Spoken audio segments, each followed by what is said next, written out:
ምን እየፈለግሽ ነው ብዬ እኮ ነው። አይ ምንም እንዴ ዝም ብዬ ነው። ጽናት በጣም ይቅርታ፣ አሁን ብዬ ያደረኩት ምንም ነገር የለም።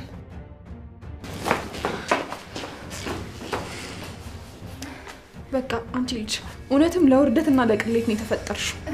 ኪዩ አጠፋሁ አይደል?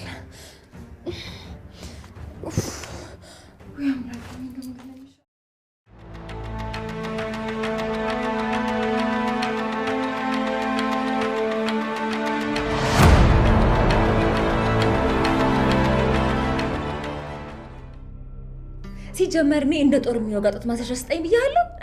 ደግሞ እኮ ቀይ መሆኑን የፈለኩት ከልብሴ ጋር ማች እንዲያደርግ ነው እንጂ ወድጄው አይደለም። ሲቀጥል ደግሞ ጥበቱ ምንድን ነው? በዛ ላይ ደግሞ ስጦታ ነው ምናምን ትላለህ።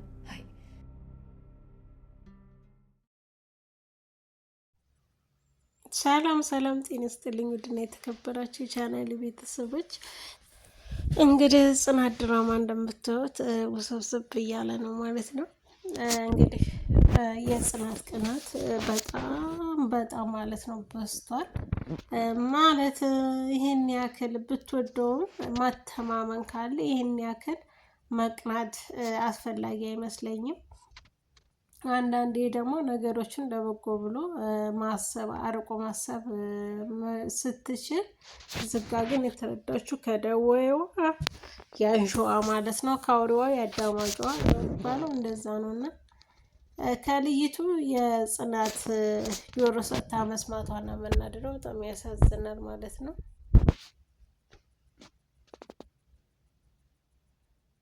ግን አንዳንዴ ብናስተውል እሷ ጭራሽ ደንግጣለች። ለምን ዘጋው ብላ ማለት ነው።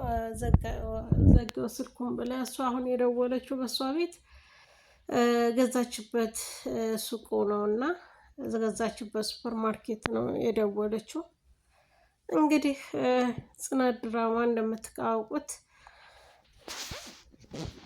በአንዱም ሶሲ ያለች፣ ቤዛ አለች፣ ቤቲ ማለት ነው። ቤቲ፣ ሶሲ እንዲሁም ጽናት፣ እነዚህ ሁሉ ሴቶች የጽናት የኪራ አፍቃሪዎች ናቸው። ነገር ግን በጽናት ረግቷል ማለት ነው። ሶሲን እዚህ ጋ እንዴት አያችኋት? ስትሞሸር ማለት ነው። ሶሲ ተሞሽራ ስራ ክሩቤል መጥቷል ማለት ነው። ክብሮን ደግሞ በድጋሚ ወደ ድራማችን እንዲመለስልን የሁላችንም ምኞትና ሀሳብ ነው። ክብሮን ቢመጣ ከማን ጋር የሚሆን ይመስላችኋል?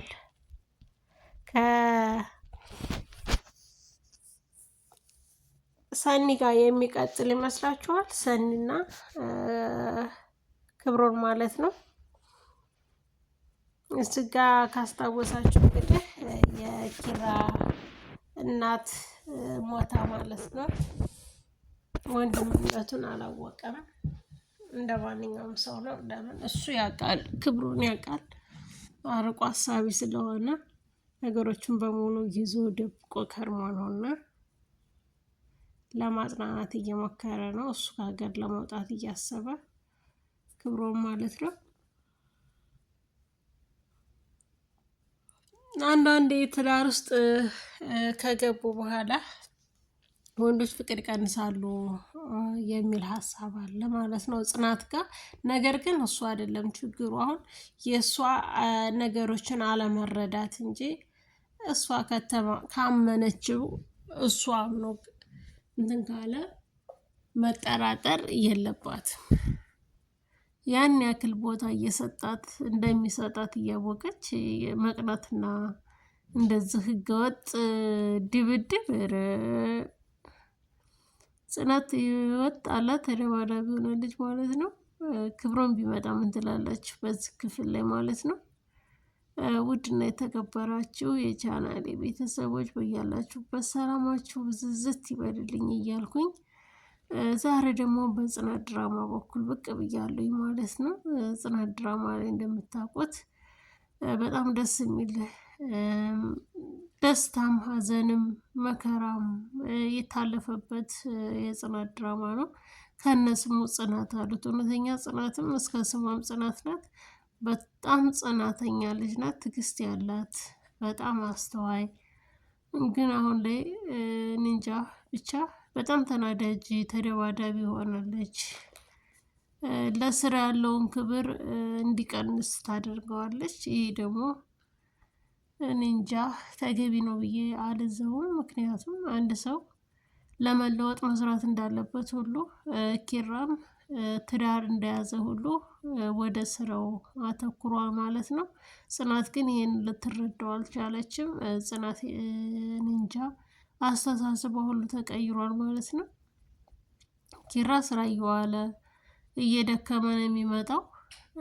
ስራውን ደግሞ ለወደፊት ህይወታችን ለልጆቻችን እያለ አርቆ ስለሚያስብ ነው። ጽናት ደግሞ ለኔ ጊዜ አትሰጠኝም፣ እናንተ ወንዶች ካገባችሁ በኋላ የራሳችሁ እንዳረጋችሁ ስታውቁ አትፈልጉንም፣ የበፊቱን ፍቅራችንን አትሰጡንም በማለት ሀሳቧን አንጸባርቃለች ማለት ነው።